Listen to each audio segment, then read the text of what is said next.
The effect of low-load resistance training on skeletal muscle hypertrophy in trained men, a critically appraised topic.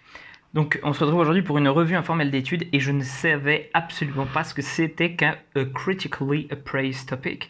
Il me semble que c'est du coup une sorte de méta-analyse sur un sujet où il n'y a pas beaucoup d'études qui sont sorties, enfin de méta-analyse, de revue systématique de la littérature sur un sujet qui n'est pas encore, bah oui, comme je dis, pas très connu. Mais là, c'est intéressant parce que en gros, on parle des effets de l'entraînement avec des faibles intensités, donc des faibles intensités en musculation. On parle de faibles charges en fait. Est-ce que ça fait de l'hypertrophie ou pas chez des gens qui sont déjà entraînés? C'est des gens qui ne sont pas entraînés, bon, on pourrait penser que oui, c'est le cas, mais chez des gens qui sont déjà entraînés, il y a plein de gens qui vont te dire non, il faut prendre au minimum 60% ou je sais pas quoi. Et ben, il semblerait que, pour te la faire très courte, parce que c'est pas une étude qui est très longue, oui, ce soit possible de faire de l'entraînement en low load tant qu'on va assez proche, donc avec des faibles charges, tant qu'on va assez proche de l'échec musculaire. Chose à rajouter du coup, c'est comment dire, si on prend des charges un peu plus importantes, on a besoin d'aller moins proche de l'échec musculaire. En tout cas, c'est ce qui semble se dégager de la littérature à côté. C'est pas ce qui est dit dans l'étude, mais c'est ce qui semble se dégager de tout ce que j'ai lu à côté. Donc, il faut bien le garder à l'esprit. D'accord. Si tu le gardes bien à l'esprit, il n'y a pas de souci. Tu peux comprendre que du coup, t'entraîner avec des charges plus faibles, c'est tout à fait possible à partir du moment où tu vas assez proche de l'échec musculaire. Donc on parle à peu près de 20 à 30 répétitions. Il y a aussi autre chose que je voulais noter, que j'ai noté dans un coin. Je me souviens plus exactement, je l'ai noté dans un coin parce que j'ai lu l'étude il y a un petit moment et c'était... Tac, ah oui, c'est ça.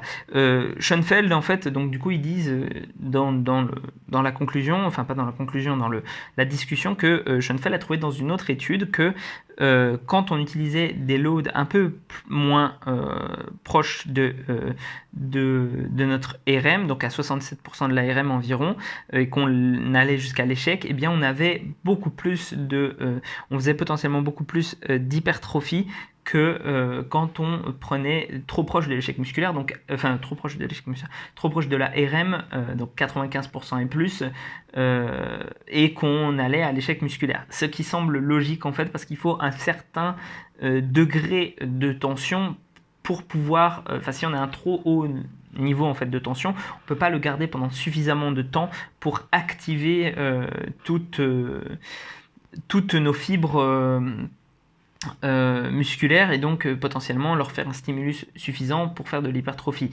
Je veux dire par là activer toutes nos fibres musculaires. Si on active toutes nos fibres musculaires, mais on les active peut-être pas pendant assez de temps.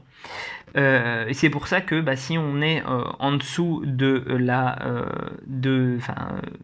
on va dire 4 à 6 RM, on va dire, si on est en dessous de ça, eh bien moi je conseille plutôt de compter les répétitions. D'accord, tu comptes les répétitions plutôt que le nombre de séries. Par exemple, si tu fais 3 séries de 1, tu te dis plutôt que ça te fait l'équivalent de 3 reps que de te dire que ça te fait l'équivalent de 3 séries.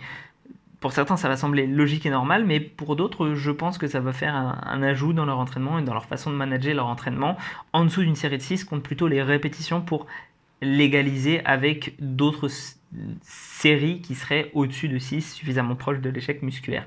J'espère que c'est clair. Il n'y a pas besoin de dire grand-chose sur cette étude-là. Juste, vous pouvez prendre du coup des charges légères pour vous entraîner. Ça fonctionne très bien, pas en dessous quand même de 30% de l'ARM, puis de toute façon ça va être très fatigant si vous prenez vraiment trop léger parce que vous allez devoir faire des tonnes de répétitions pour arriver proche de l'échec musculaire, ce qui va vous permettre, ce qui va vous faire accumuler trop de fatigue et ça vous permettra pas plutôt d'accumuler assez de volume sur la semaine. Mais sinon voilà, et sur ce, prends soin de toi et on se retrouve pour une prochaine vidéo.